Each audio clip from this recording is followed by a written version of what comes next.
गुजरात में 7 मई को लोकसभा चुनाव आयोजित होने जा रहे हैं। तब हर पार्टी के प्रत्याशियों की ओर से चुनाव प्रचार में एड़ी चोटी का जोर लगाया जा रहा है।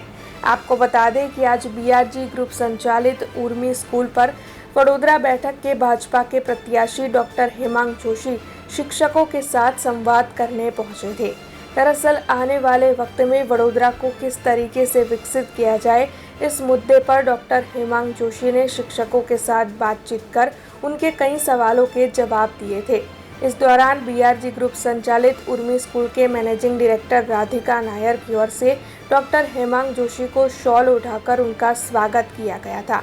वैसे आपको ये भी बता दें कि इस आयोजन के तहत छात्रा सांसद के अग्रणी कृणाल शर्मा की मौजूदगी भी उर्मी स्कूल पर दर्ज की गई थी।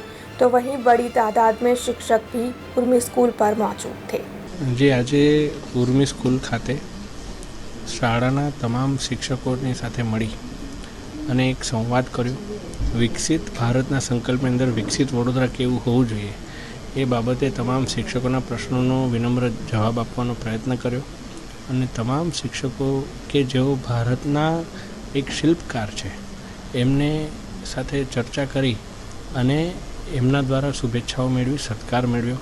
હું આ તમામ પ્રસંગના આયોજન બદલ ઉર્મી સ્કૂલના મેનેજમેન્ટ આદરણીય રાધિકા મેડમ, છાત્ર સંસદના કુણાલભાઈ અને સર્વે ટીમનો હું ખૂબ ખૂબ આભાર માનું છું।